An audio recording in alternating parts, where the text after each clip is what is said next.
Mulai saja ya. Ini baru 40. Sepertinya pesertanya 50-an ya. Apa wes? Oke. Untuk materi sudah saya upload ya di MMP. Oke. Kita mulai saja. Assalamualaikum warahmatullahi wabarakatuh. Waalaikumsalam warahmatullahi wabarakatuh. Oke, jadi kemarin kita udah belajar tentang metode pembuatan tablet, kemudian evaluasi tablet, dan untuk hari ini terkait dengan permasalahan dalam tabletasi. Jadi pada saat kita membuat tablet, apakah eh, hasilnya itu bermasalah ataukah tidak? Tentunya yang paling terlihat adalah ketika dievaluasi ya, dievaluasi tablet tidak memenuhi syarat. Nah, berarti di situ ada permasalahan ya. Kita akan telusuri penyebabnya apa dan kira-kira solusinya bagaimana. Ada beberapa permasalahan dalam tabletasi, nanti kita bahas satu persatu ya.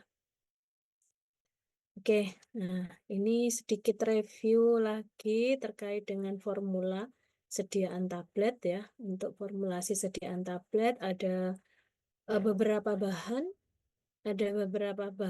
yang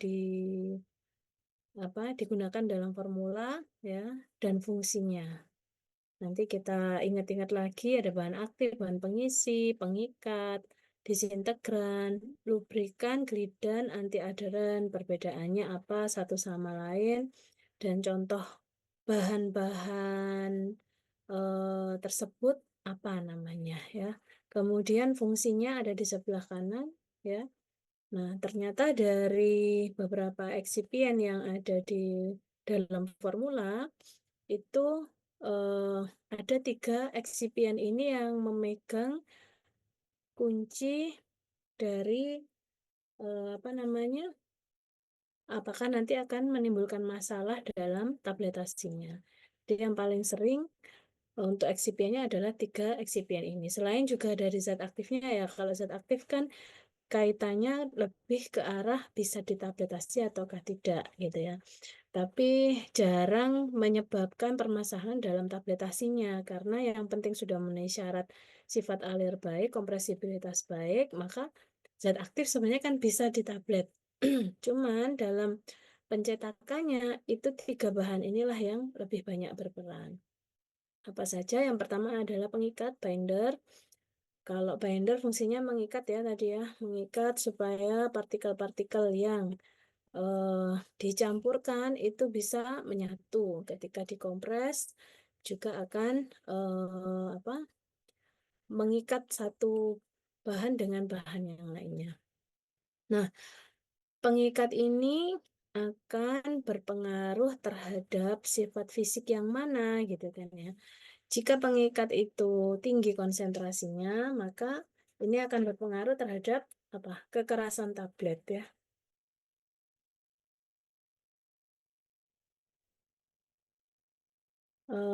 Apa namanya? Semakin tinggi jumlah pengikatnya, maka kekerasan tabletnya semakin tinggi juga. Biasanya seperti itu. Tetapi semakin tinggi bahan pengikatnya, semakin tinggi konsentrasi bahan pengikatnya, ini dapat menurunkan kecepatan pelepasan obat. Kecepatan pelepasan obat ini ditandai dengan apa? Pengujian apa? Disolusi, ya. Jadi kecepatan pelepasan obat itu ditandai dengan uji disolusi. Berarti nanti hasil nilai uji disolusinya biasanya akan rendah, akan turun, dan bisa jadi malah tidak memenuhi syarat. Ya, jadi memang harus optimum jumlah pengikat yang digunakan. Tidak boleh terlalu banyak, tidak boleh juga terlalu sedikit. Ya. Oke, kemudian bahan yang kedua adalah lubrikan.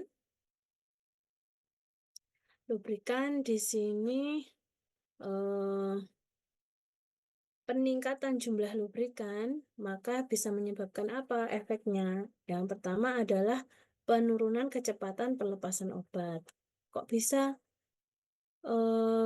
pelepasan obatnya jadi menurun. Kira-kira kenapa? Kalau lubrikannya banyak, kok pelepasan obatnya jadi turun?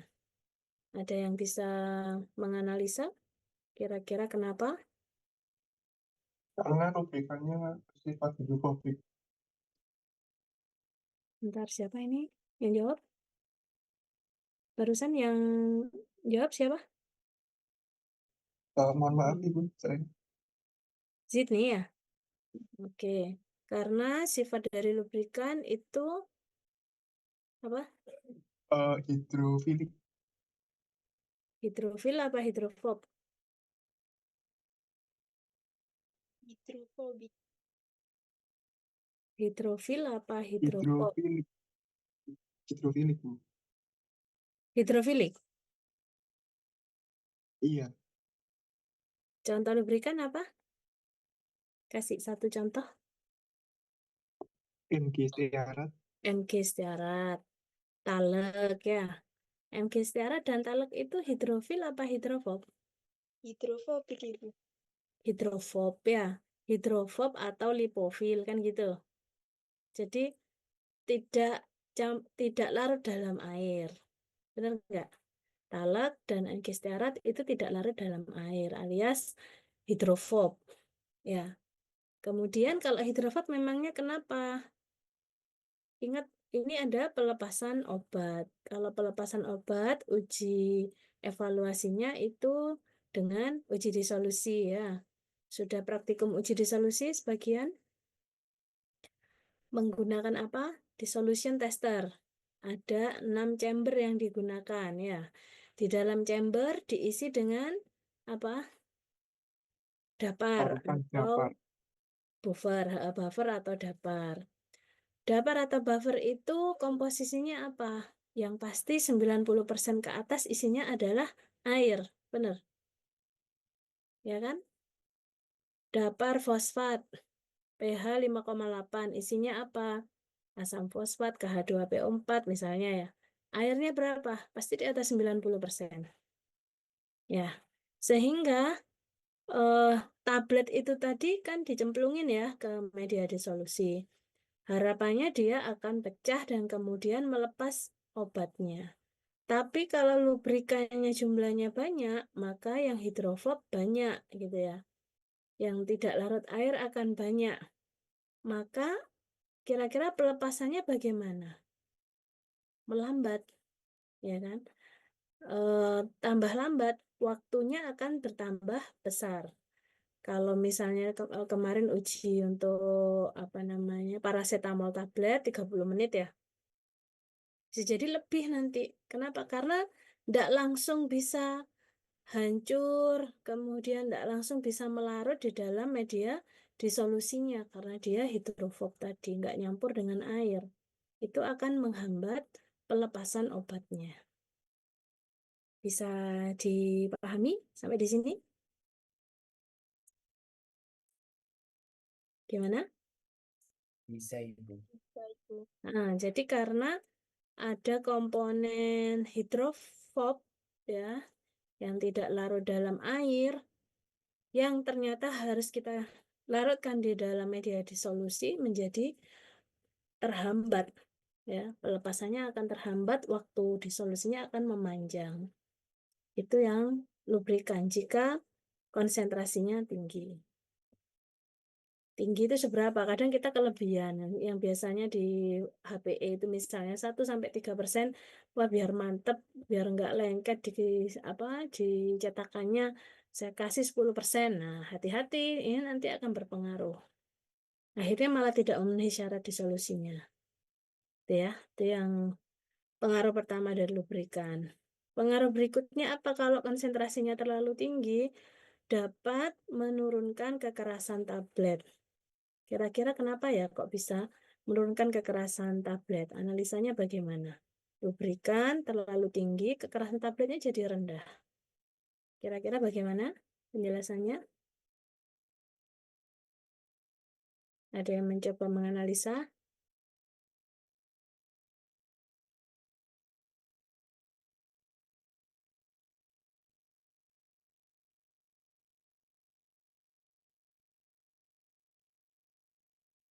Bentar, tadi yang jawab tadi Ubay apa Zidni? Iya. Tadi Zidni, Bu. Hah? Tadi yang jawab Zidni Oh, sama Zidni. aku. Ya, sorry. Tak kira Zidni itu cewek. Cewek ya berarti ya. Gak apa. Cowok belum, cowok. Iya, gak apal-apal saya. Kalau orangnya ingat namanya yang nggak selalu langsung hafal. Oke, gimana? Ada yang mencoba menganalisa kenapa kok lubrikan yang meningkat jumlahnya itu dapat menurunkan kekerasan tablet sehingga tabletnya kekerasannya rendah, gampang patah, misalnya seperti itu. Karena lubrikan ini yang mungkin menghambat pembentukan ikatan antar partikel sehingga saat digempa itu jadi lebih mudah rapuh. Iya, ada kaitannya sama itu ya. Jadi kerjanya lubrikan kemarin apa? Bahwa lubrikan itu mengurangi friksi ya. Friksi antara partikel yang mau dicetak dengan apa? Permukaan mesin. Ya, bisa juga mengurangi daya kohesi antar partikel. Ya, kohesi antar partikel yang mau dicetak. Kohesi itu kan berarti yang sama ya. Partikel-partikel yang sama dikurangi kohesinya dengan adanya lubrikan. Nah, sehingga kekuatan saling mengikat antar partikelnya menjadi melemah. Ya, seperti yang disampaikan Angel tadi. Jadi, melemah ikatan antar partikelnya karena disekat oleh adanya lubrikan tadi yang akan menurunkan kohesi antar partikel yang sama. Dari situ ketika dikempa, berarti kan ada kayak penghalang-penghalang gitu ya, enggak langsung yang terikat kuat satu sama lain. Mengakibatkan apa? Karena ikatannya tidak tidak terlalu kuat, maka kekerasannya juga akan turun. Efeknya apa ya? Tablet gampang patah, gampang retak ya, dan termasuk juga akan berpengaruh terhadap apa? Kerapuhannya. Ya, kalau terlalu banyak lubrikan ya kerapuhan juga ikut naik nanti.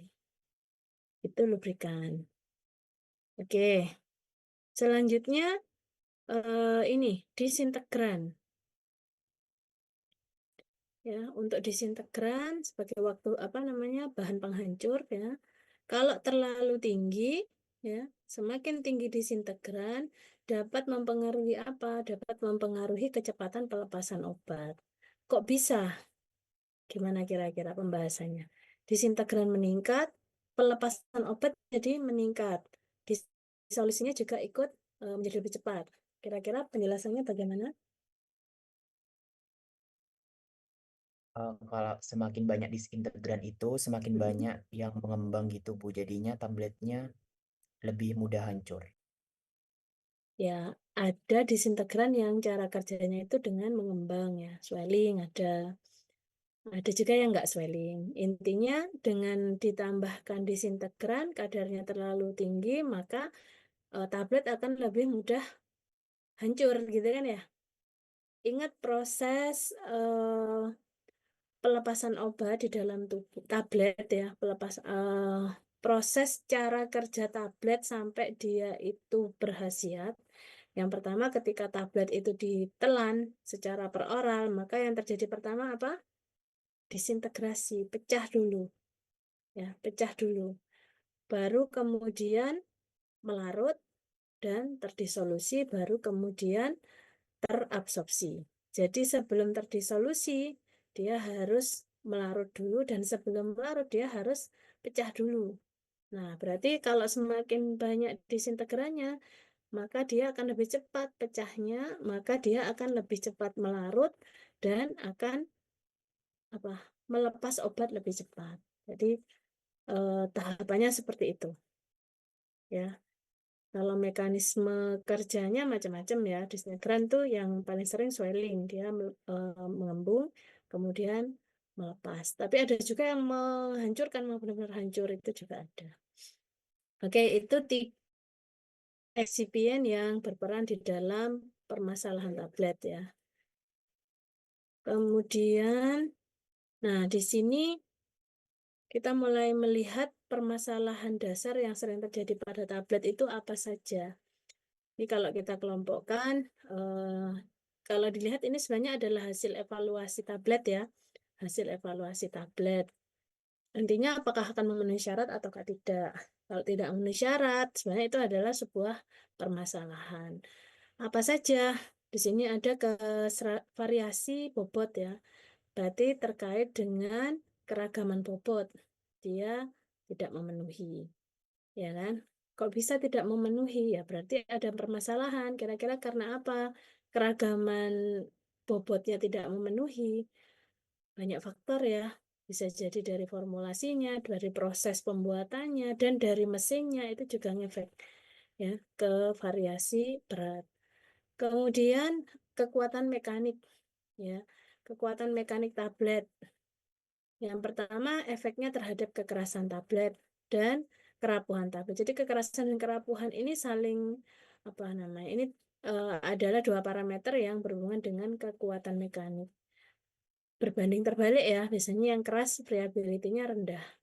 Yang tabletnya tidak keras, rapuh, maka biasanya ininya tinggi, reliability-nya tinggi ya. Kemudian keseragaman kandungan ini juga ada kaitannya sama variasi berat ya. Terus profil pelepasan ini terkait dengan disolusi dan kerusakan secara visual. Ya, kerusakan secara visual itu berarti kerusakan yang bisa kita lihat secara visual. Nah, untuk yang kita bahas hari ini yang lebih banyak adalah terkait visual defect. Jadi kalau yang lain-lainnya ini kan artinya bahwa tidak memenuhi persyaratan evaluasinya. Dan kita bisa telusuri tadi dari yang di sini faktor-faktornya apa saja yang berpengaruh, gitu ya. Oke, untuk kerusakan visual itu ada 3 penyebab ya. Yang pertama, sebentar ini, yang pertama adalah kaitannya dengan proses pembuatan. Proses atau prosedur pembuatan. Jadi misal menggunakan granulasi basah, granulasi kering, atau cetak langsung. Kadang di dalam prosesnya itu ada yang kurang sesuai. Misalnya apa? Misalnya di granulasi basah. Pada granulasi basah ada pengayakan 2 kali. Ada pengeringan. Nah, pengayakan yang mesh yang digunakan misalnya kurang sesuai. Maka apa yang terjadi? Distribusi ukuran partikel menjadi tidak normal ya. Anda kan tahu distribusi ukuran partikel grafiknya yang baik adalah yang normal. Lengkung di tengah lebih banyak daripada yang di tepi-tepi gitu ya. Jadi seret gitu kan ya. Nah, itu contoh kerusakan yang bisa diakibatkan oleh proses pembuatan yang kurang sesuai.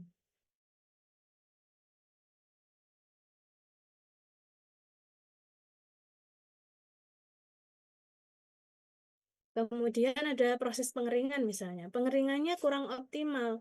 Ternyata udah dikeringkan selama 1 jam, tetapi masih ada bagian-bagian yang lembab misalnya. Karena pengeringannya hanya menggunakan oven, bukan pengeringan yang seperti spray dry atau fluid bed dryer, seperti itu pakai yang sederhana. Itu ada saja itu kemungkinan akibat proses, itu namanya ya.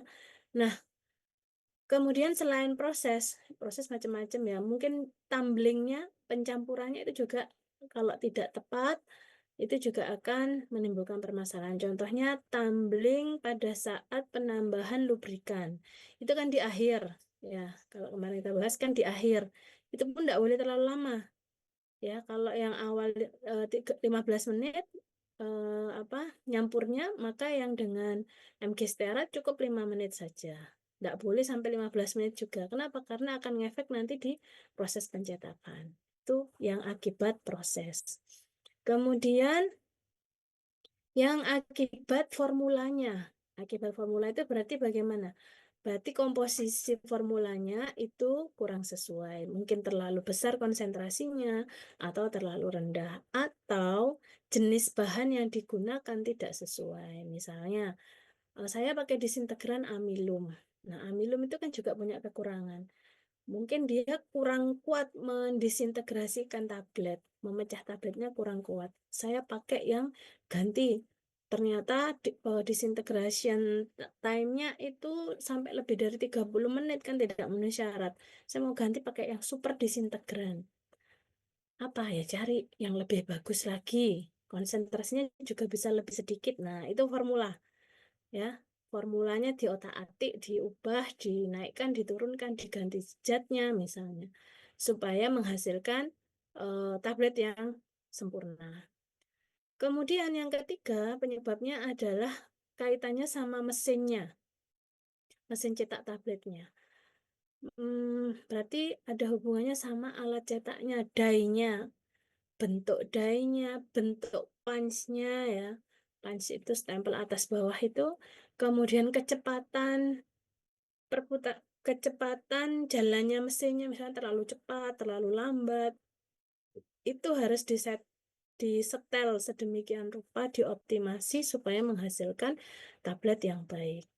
Nah, dari 3 hal ini itu menghasilkan apa namanya kerusakan visual pada tablet ya.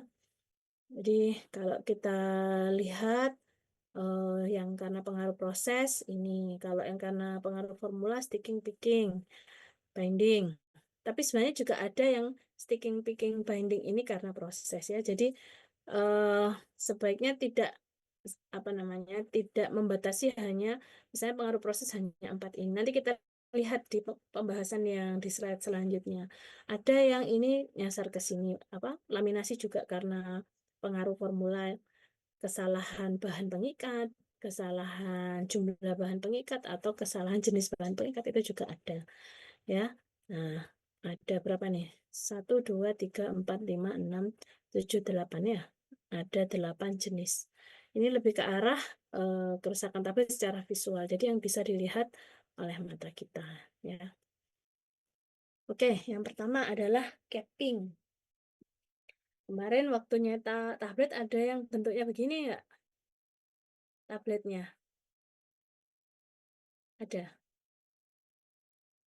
Kelas yang kemarin-kemarin ada katanya ada Bu yang kayak gini, tapi nggak banyak gitu.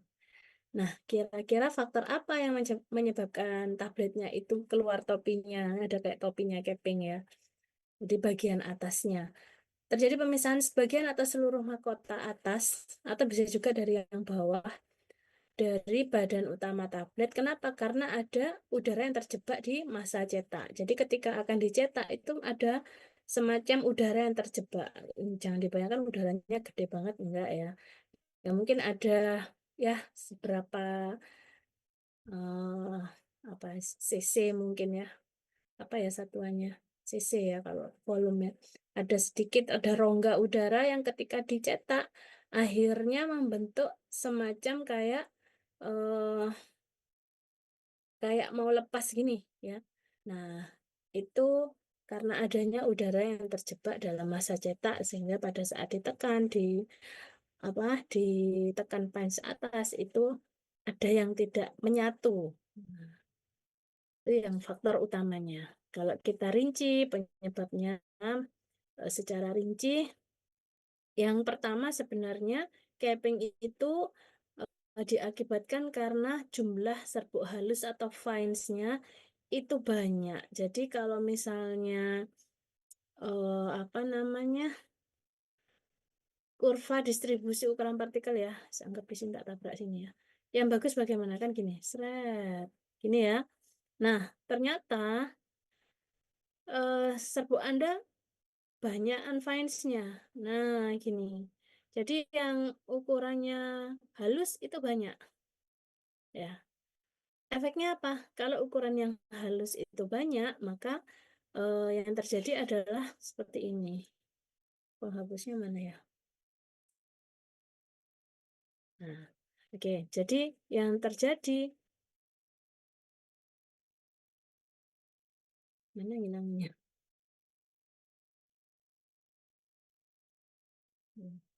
Yang terjadi ada kemungkinan akhirnya ada rongga tadi itu. Ada kemungkinan yang lain lagi jelas-jelas akan rapuh juga ya. Nah, solusinya bagaimana jika banyak fines-nya tadi? maka jumlah fine, Anda masih ingat untuk ukuran distribusi ukuran partikel, fines itu ada di mana? Ada di panayakan yang paling bawah. Ya, yang paling halus itu kan yang di paling bawah. Mesnya mes berapa? 80 apa 100 ya. Maka kita ayak lagi ya. Kemudian yang lolos dari ayakan 100 atau mungkin sampai 200 itu kita hilangkan.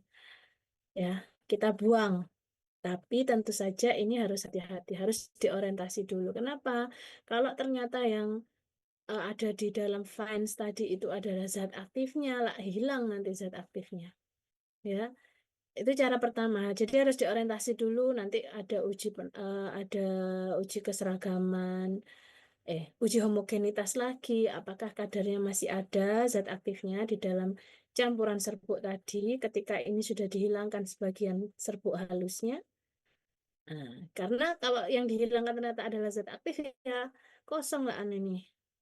Serbuknya granulnya kosongan, nggak ada zat aktifnya nanti. Atau cara yang kedua adalah diregranulasi, digranul ulang. Jadi yang halus tadi itu digranul ulang, diayak ulang, diproses ulang sehingga tidak sampai banyak yang halus, kebanyakan yang fine, ya digranul ulang. Ini faktor apa sih? Coba nanti Anda kaitkan dengan evaluasi granul Anda. Untuk yang sediaannya ada yang capping, diingat-ingat lagi, dicek lagi catatan uji evaluasi granul, distribusi ukuran partikelnya. Apakah kurvanya itu banyakkan fines? Kalau banyakkan fines berarti benar. Ya, kalau terlalu banyak fines berarti benar, akhirnya menimbulkan capping. Ya, maka solusinya ini dihilangkan atau diregranulasi lagi. Tapi kan butuh waktu modal ya kalau diregranulasi. Kalau ini oke, tapi hati-hati kalau adalah yang halus adalah zat aktif. Ya. Yang kedua adalah terlalu kering granulnya. Kalau terlalu kering, apa yang terjadi? Aksi mengikatnya jadi kurang baik. Ya. Kalau terlalu kering itu dicetak akan kepiur, ya. Maka solusinya adalah kita tambahkan zat-zat yang bersifat higroskopis, misalnya ada sorbitol, metil selulosa, atau PEG 4000. Kemudian pengeringan tidak sempurna, maka di oven lagi ya, kalau itu pakai oven, dikeringkan lagi. Pengikatnya kurang atau jenis pengikatnya tidak tepat, maka kita tambah pengikat konsentrasinya atau ganti dengan bahan pengikat yang lainnya. Atau solusi lainnya, granul tadi itu kita tambahi bahan pengikat secara kering, bukan di larutan pengikat, tapi ditambahkan serbuk. Ya, supaya bisa mengikat. Tapi emang nggak sekuat kalau granul. Nggak apa-apa, kan butuhnya tidak terlalu besar ini efeknya. Ya, jadi ditambahkan dalam bentuk kering. Pelumasnya tidak cukup, kita tambah. Pelumas itu lubrikan ya, lubrikannya kurang, kita tambah atau kita ganti jenisnya. Dan masa granul terlalu dingin, maka kita naikkan suhunya di oven dulu, supaya suhunya bisa mencapai suhu ruang. Itu yang pertama. Ntar ya, ada adzan, kita dengar dulu.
lagi ya. Oke, untuk capping. Ya, capping tadi yang di sini adalah faktor formulasi. Jadi penyebabnya lebih ke arah formulanya ya, dan proses ini ya. Dan prosesnya misalnya terlalu kering, apa namanya, terlalu dingin, jumlah pengikat, jumlah pelumas atau lubrikan seperti itu. Jadi di formulasinya. Bagaimana dengan faktor mesinnya? Faktor mesin itu juga berpengaruh. Misalnya dice-nya kurang baik, jadi cetakan dice-nya ya yang mempengaruhi bentuk tabletnya kurang baik. Maksudnya gimana? Kadang permukaannya tidak mulus banget ya, sehingga itu akan ngefek ke proses pencetakan. Maka kalau yang seperti itu, dice-nya harus dipoles sebaik mungkin ya. Atau kalau memang tidak tetap nggak bisa, ganti aja bahannya dengan bahan logam yang lain, misalnya stainless. Itu kan bisa diperhalus ya. Kemudian penyebab berikutnya adalah punch. Ingat punch itu adalah yang menekan atas dan bawah. Nah, ada punch yang berbentuk konkav. Jadi ibarat tabletnya itu kan nanti hasilnya agak melengkung gini ya, Dok Mencong. Jadi seperti ini punch atas sama punch bawahnya. Jika punch-nya seperti ini, tablet yang dihasilkan kan akan berbentuk oval. Ini ya. Nah, kadang yang seperti ini itu malah menyebabkan masalah.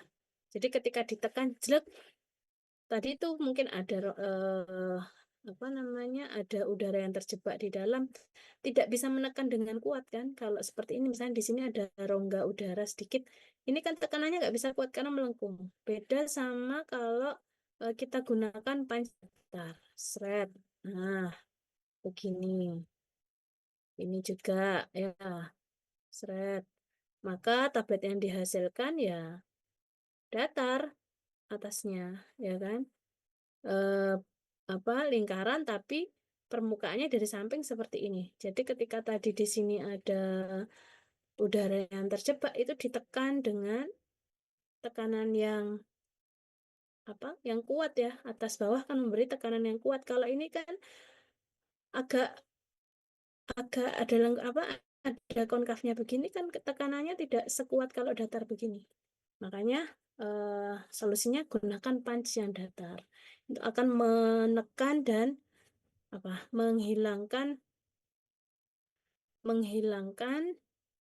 apa namanya? Udara yang terjebak tadi. Ya. Oke, kemudian apalagi sweep of blade kurang sesuai.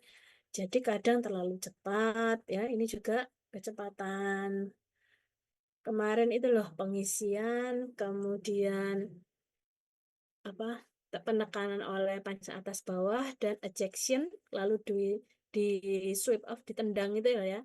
Ini kalau kecepatannya tidak sesuai, proses pencetakan penekanan tadi itu juga akan tidak sempurna sehingga apa yang terjadi ya terjadi capping kalau terlalu cepat misalnya atau apa jadi harus diorientasi dulu, dioptimasi berapa kecepatan yang pas supaya tabletnya tadi itu bisa bagus bentuknya, tidak mengalami capping. Nah, ini faktor mesin. Ternyata mesin itu juga berpengaruh ya terhadap kualitas tablet secara fisik.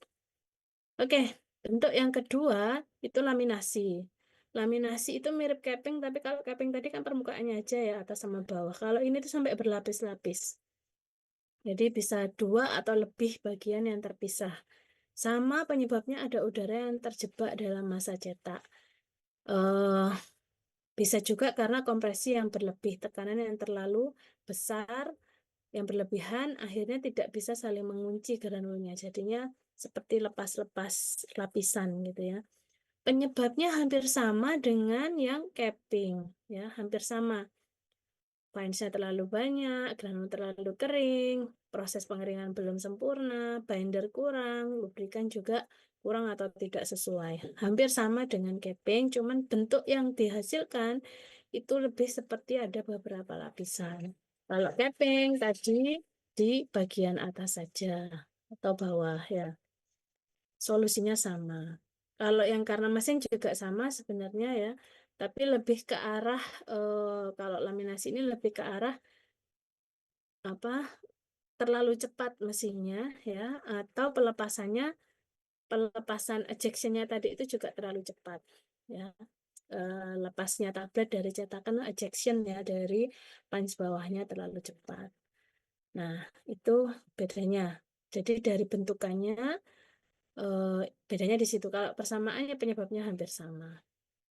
Kemudian yang ketiga adalah cracking. Mungkin pernah ada nggak ya yang praktikum menjumpai yang seperti ini, seperti retak halus seperti ini ya, seret-seret. Nah, kayak gini.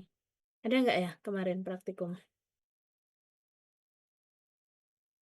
Nanti bisa ditelusur. Kenapa kok seperti ini penyebabnya yang sebelah sini? Apakah pada saat uji evaluasi granul itu terjadi? Jadi nanti Anda bisa meruntut, oh iya ternyata kemarin evaluasi granul distribusi ukuran partikelnya tidak sesuai. Makanya kok ada yang seperti ini, walaupun nggak semua ya, kadang ketika dicetak itu mungkin hanya 10%-nya atau 5%-nya mengalami yang bermasalah seperti ini. Ya. Biasanya cracking itu di bagian permukaan tengah atas atau bawah tablet. Jarang yang dari sampingnya. Ya. Oke, penyebabnya apa? Penyebabnya ukuran granul terlalu besar dan terlalu kering. Nah, ini berbeda lagi sama yang tadi capping sama lamination. Ini kalau uji distribusi ukuran partikel grafiknya itu mencong ke kanan. Jadi gini, kalau yang capping sama lamination tadi begini ya, kurang mencong lagi. Yang normal bagaimana? Yang normal ya seperti gunung gini. Ya. Jadi seperti itu. Nah, emangnya kenapa kalau granulnya terlalu besar apa yang terjadi? Ingat fungsinya fines itu tetap perlu loh dalam proses pencetakan tablet. Fine itu tetap kita butuhkan. Untuk apa? Untuk ibaratnya orang nyemen tembok ya. Fine itu adalah untuk menutup retak-retak yang seperti ini. Kalau ukuran partikelnya besar-besar, granulnya besar-besar, lihat misalnya ya nggak sebesar ini juga ya, agak besar ya apa agak kecil lah ya. Nah, tablet apa ketika dikompres ini kan masih ada celah sini. Nah, celah ini harusnya ditutup dengan fines dengan ukuran partikel yang halus tadi. Nah, kalau finesnya sedikit, nah akhirnya nggak tertutup ini. Nah, bagian ini kan jadi nggak tertutup. Ini harusnya ibaratnya kayak di semen itu kan ditembel. Nah, nggak ada nembelannya. Ininya nggak bisa ditembel. Nah, jadinya cracking. Kemudian tabletnya mengembang itu karena kurangnya bahan pengikat. Suhu terlalu dingin, suhu ruangan terlalu dingin, mungkin AC-nya ketinggian, itu juga ngefek loh. Kadang menjadi agak lembab sehingga pas dicetak itu tidak, kalau terlalu lembab, ibaratnya kalau bikin kue terlalu lembab itu kan gampang ngatut ya, gampang cuil, harus pas. Nah, ini suhunya harus dioptimasi sedemikian rupa, nggak boleh yang sekarang bekerja teknisinya sumuan, yang besok masuk anginan, nggak bisa seperti itu ya. Harus standar yang digunakan adalah bahan-bahannya terpengaruh ataukah tidak, bukan operatornya ya. Seperti itu. Cracking. Kemudian chipping. Kalau chipping yang rusak adalah di bagian tepi-tepinya, bagian sini-sininya. Kenapa? Karena sangat kering ya. Jadi granul terlalu kering sehingga eh, apa namanya ada bagian yang gupil-gupil, apa namanya gupil itu, cuil-cuil gitu ya kecil. Kemudian maka di sini perlu kita optimasi bindernya, binder yang digunakan jumlahnya harus dioptimasi. Dioptimasi itu maksudnya apa sih? Dioptimasi itu maksudnya dicoba dengan beberapa konsentrasi, mana yang paling bagus itu yang dipilih. Itu optimasi. Jadi nggak langsung pokoknya saya mau pakai 1%. Nah, dipakai 1% ternyata terjadi seperti ini. Maka kita harus pikirkan, coba dinaikkan sedikit atau diturunkan sedikit. Jadi diuji beberapa konsentrasi untuk dioptimasi. Itu chipping. Sticking. Kalau sticking nempelnya di die, di dinding die. Hampir sama ya prinsipnya. Oh beda. Kalau di sini kurang kering ya. Kalau ini tadi terlalu kering. Ini kurang kering. Maka dikeringkan sesuai kebutuhannya. Lubrikannya terlalu sedikit. Kalau lubrikan terlalu sedikit itu ya lengket ya dengan cetakan, yaitu terutama dengan dye-nya. Terus pengikatnya terlalu banyak. Kalau pengikat terlalu banyak ini juga apa namanya kurang efektif nanti. Maka harus dikurangi.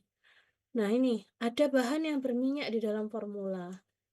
Ya, walaupun berminyak, tetap kan harus granul itu kering sebenarnya. Tidak boleh ketika sudah dalam bentuk granul dikompres, dicetak, nanti minyaknya ini malah melembekkan masanya dan membuat lengket-lengket seperti ini. Itu tidak boleh. Kalau ada komponen minyak, maka bisa kita tambahkan adsorben. Tapi harus dioptimasi. Ingat, dioptimasi dulu. Kenapa? Kalau terlalu banyak, adsorben ini juga berbahaya. Adsorben itu hidrofob juga. Kalau konsentrasinya terlalu banyak, nanti bekerjanya akan seperti lubrikan. Kalau terlalu besar, lubrikan tadi apa? Terhadap disolusi, terhadap kekerasan akan ngefek. Nah, jadi harus dioptimasi supaya pas minyaknya 1%, adsorbennya berapa. Itu harus diuji dulu. Tekanannya terlalu rendah, maka kita tingkatkan. Kalau tekanannya tinggi kan lebih jedek gitu ya. Jadi langsung terkompres dengan baik. Kalau lemah, kurang kuat, maka akan ada yang nempel-nempel. Pengempaan terlalu cepat. Nah, kalau terlalu cepat juga iya, belum sempurna ini penekanannya udah ketendang oleh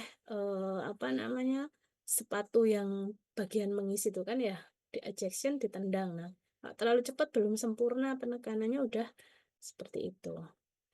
Kemudian yang diakibatkan mesin. Oh, maaf tadi ada yang diakibatkan mesin juga ya. Kecepatan, tekanan terlalu rendah, sama bentuk konkav dari punch-nya itu juga ngefek seperti ini. Ini loh, tekanan terlalu rendah, pengempaan terlalu cepat, itu masuk mesin ya, bukan masuk ke formulasi ini. Yang dua, pindah ke sini. Lupa, belum saya potong. Oke, itu sticking. Kemudian picking. Tadi sticking, kalau sticking lebih ke die, kalau picking itu lebih ke punch, nyantolnya ke punch. Terlalu lembab, lubrikannya terlalu sedikit, ada yang titik lelehnya rendah sehingga melembek ya. Suhu terlalu tinggi, itu menyebabkan picking. Jadi nempelnya ke punch-nya. Kalau sticking nempelnya ke die-nya ya. Nah, ini adalah contoh suatu permasalahan gitu ya. Suatu tablet ketika dicetak diuji coba terjadi picking dan sticking seperti ini. Jadi ini cetakannya ya dari punch dan die-nya nempel semua di punch sama die-nya. Di punch atas sama punch bawah dan di die-nya. Ini suatu komposisi yang lubrikannya 0, nggak ada MG istiaratnya. Terjadi picking dan sticking. Kemudian dicoba coba ditambah 0,5 miligram MG istiaratnya. Setelah diproses sedemikian rupa berkali-kali nyetaknya ternyata bisa lepas ini ya picking stickingnya berkurang. Kita tambahin lagi 1 miligram. Wah, ternyata bisa bersih nih. Berarti penekanannya tablet yang terbentuk biasanya akan tidak ada yang kecantol-cantol ya, nggak ada yang lengket-lengket kan. Berarti udah bersih nih. Coba kita tambahin lagi MG stearatnya jadi 3 miligram. Oh iya, sama. Bersih. Nah, dari 4 kondisi ini, seandainya Anda sebagai apoteker di industri dan kemudian disuruh menyimpulkan, baiknya formulanya ini bagaimana kita tambahin lubrikan MG stearat berapa enaknya. Maka yang Anda pilih yang mana? Pilih yang mana? A, B, C, D? C, Bu. Ya, Ubay? Yang C, Bu. C. Oke, yang lain sama? Kenapa nggak milih D?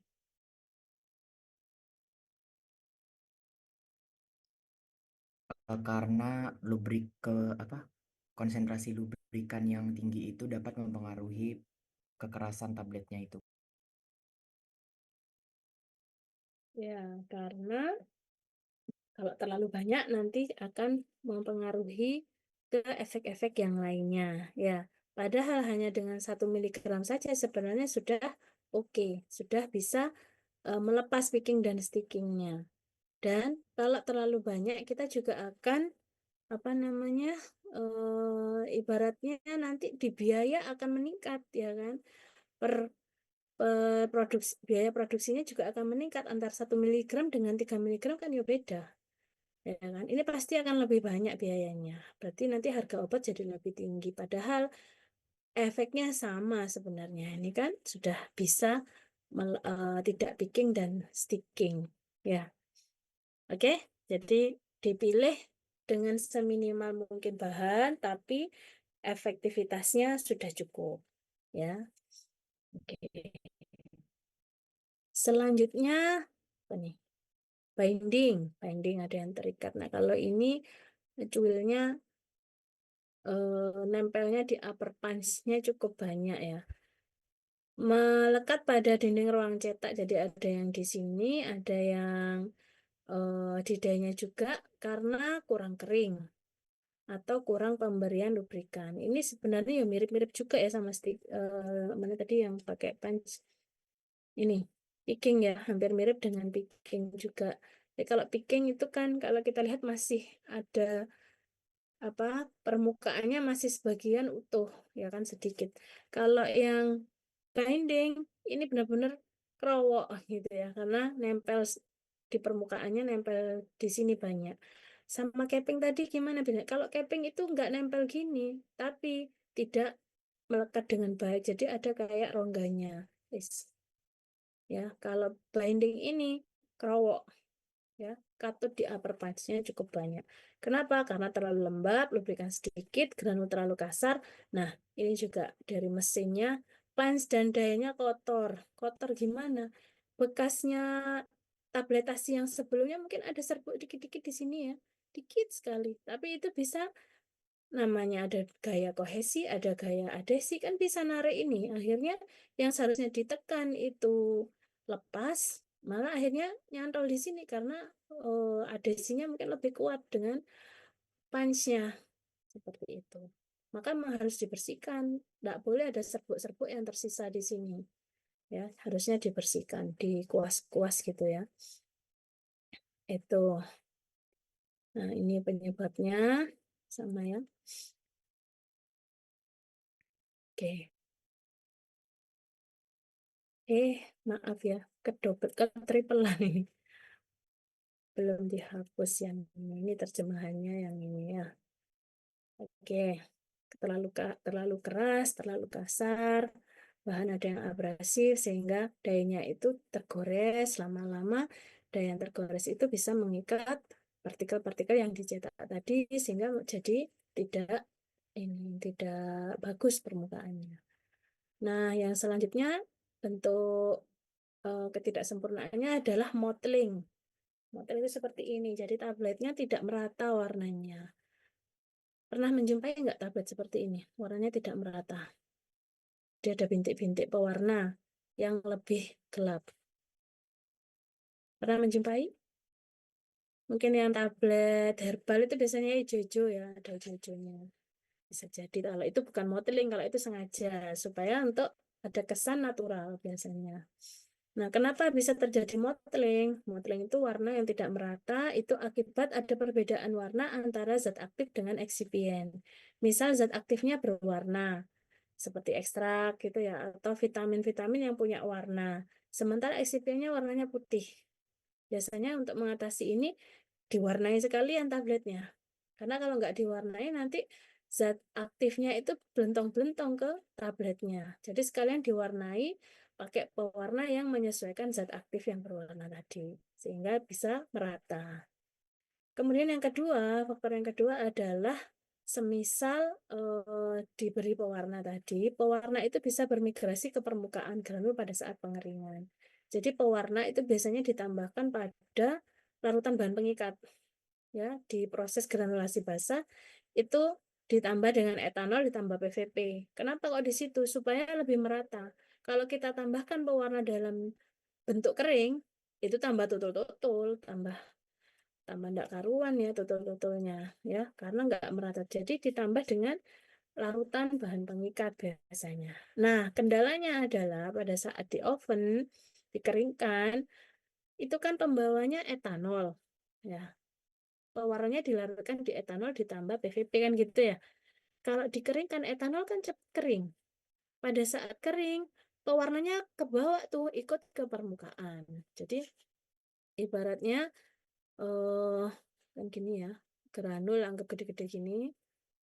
Nah, ketika digranulasi basah dengan pewarna, itu kan pewarnanya nyampur, ada yang di dalam, ada yang di luar kan gini ya. Beserta dengan etanol sama pengikatnya. Ketika dikeringkan, ketika dipanasi dikeringkan, maka pewarna ini tadi akan dibawa oleh si etanol karena dia larut, dibawa oleh etanol ke mana? Ke permukaan. Nah, jadi warnanya akan numpuk di permukaan sini.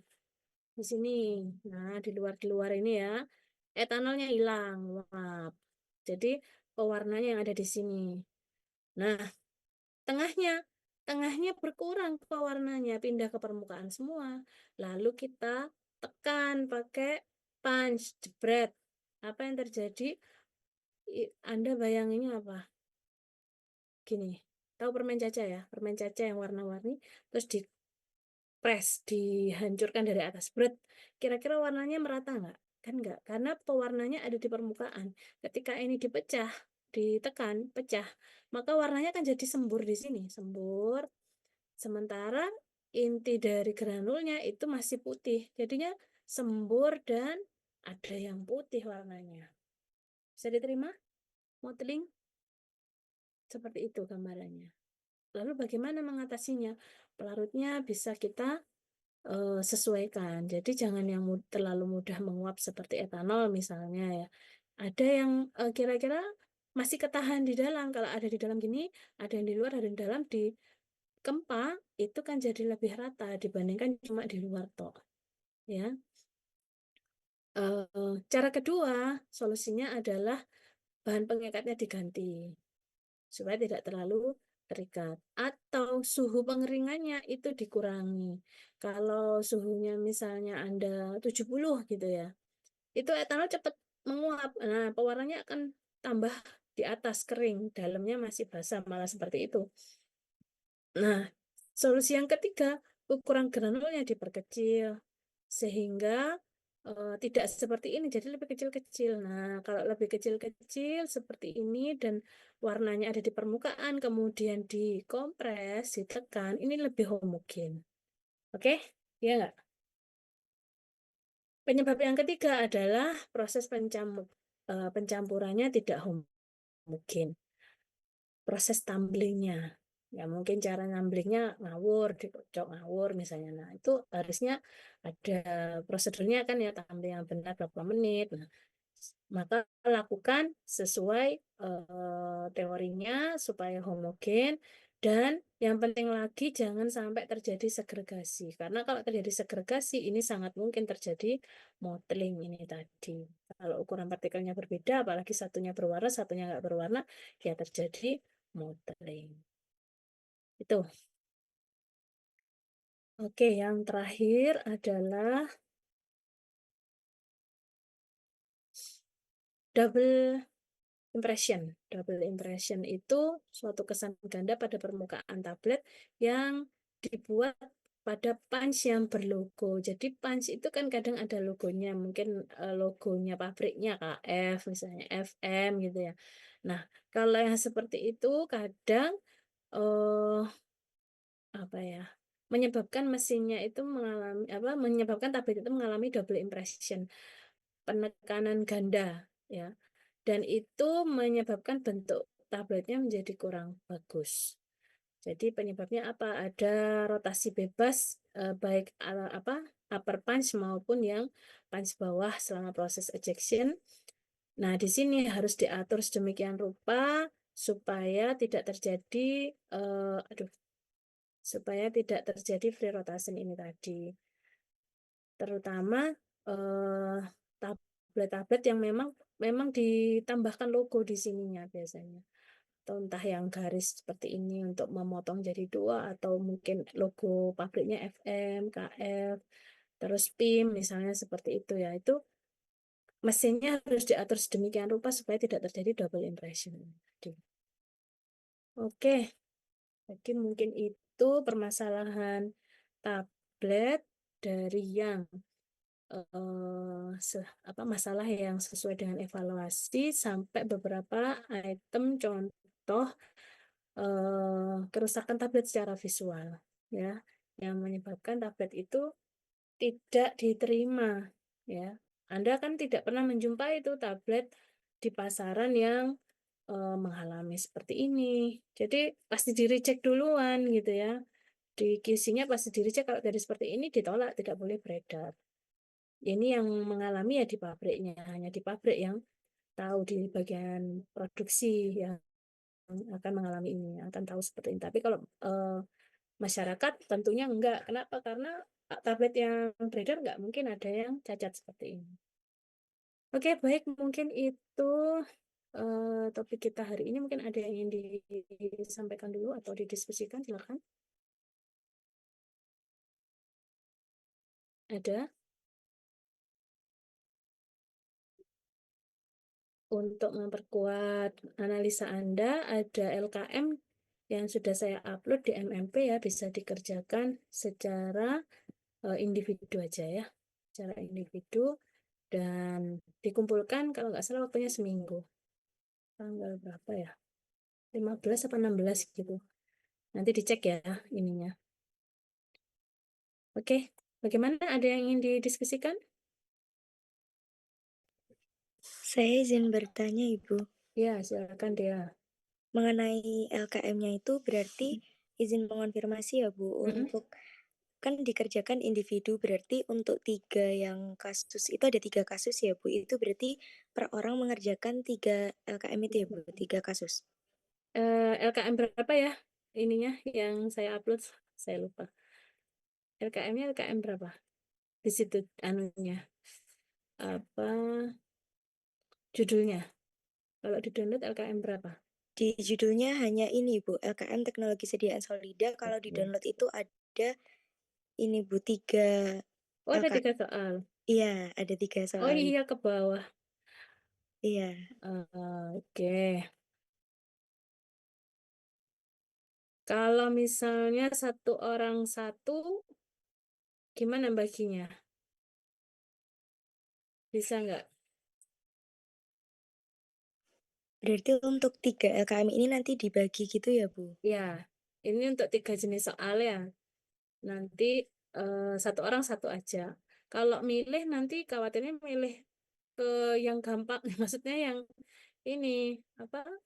Yang disukai gitu ya. Mungkin atau dari Komting terserah ini dibagi 3, satu kelas ada berapa bagi 3. Nanti misalnya NIM 1 sampai 15 kasus 1, 16 sampai 30 kasus 2, 31 sampai 45 kasus 3 gitu boleh. Ya, silakan dibagi ya. Oke, siap Ibu. Jadi nanti berdasarkan NIM saja nggih, Bu? Ya, boleh. Terus, tapi tetap Anda harus bisa menjawab tiga-tiganya ya, karena ini kan untuk belajar. Ya, yang dikumpulin satu aja. Oke? Oke, baik Ibu. Izin bertanya lagi, Bu. Iya. Mengenai pustaka yang digunakan ini apakah ada batasan dan juga untuk akhir nanti apakah ada batasan Turnitin seperti itu ya, Bu? Untuk pustakanya sebaiknya 5 tahun terakhir ya. Untuk pustakanya 5 tahun terbaru ya. Kemudian untuk Turnitinnya, Anda bisa ngecek Turnitin nggak? Mas bisa cek Turnitin? Biasanya pakai jasa itu, Bu, di Oh, luar. bayar. Iya, Mahal. Mahal. biasanya 5.000 itu untuk tiga Oh, kali cek gitu. sudah usah diturnitin sudah. Yang penting ada pustaka dicantumkan ya. Itu aja wis. Nanti saya yang turnitin. Sama aja. Ya intinya gini, kalaupun Anda menggunakan bantuan AI, pastikan pustakanya benar. Ya, pastikan pustakanya benar dan Anda telusur ke pustakanya, dibuka pustakanya, bunyinya, jurnalnya, bagaimana Anda harus menguasai itu. Jadi jangan sekedar pokoknya ning ChatGPT ada set copy paste udah selesai karena butuh ngerjakan cuma 30 menit misalnya. Enggak seperti itu. Kita konsepnya adalah memahami, bukan sekadar mengumpulkan tugas ya. Jadi 3 soal ini silakan Anda pelajari semuanya, boleh pakai bantuan ChatGPT boleh, tapi pastikan pustakanya itu benar-benar ada dan Anda mendownload juga pustakanya dan membaca isinya. Ya, sehingga paham. Bukan sekadar pokoknya ngumpulin. Oke? Baca kalau dari saya ya. Baik, terima kasih, Bu. Oke, yang lain ada lagi?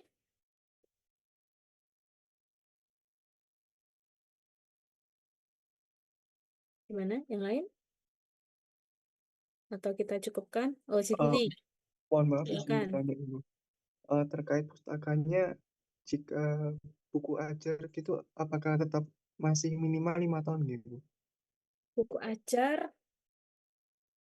ajarnya lama ya? Ya mungkin ada yang lama juga. Oke, kalau yang 5 tahun khusus untuk yang jurnal-jurnal ya. Kalau yang buku ajar bolehlah. Sampai, ya intinya Anda menjumpai buku ajar itu sendiri, maksudnya membaca isinya, tahun berapa? 90-an? Belum lahir Anda. Ya sudah kalau buku ajar nggak apa-apa. Handbook ini boleh. Handbook buku ajar internasional boleh. Ya, kalau jurnal-jurnal 5 tahun ya. Oke? Oh ya, baik Ibu, terima kasih. Mm-mm. Yang lain ada lagi?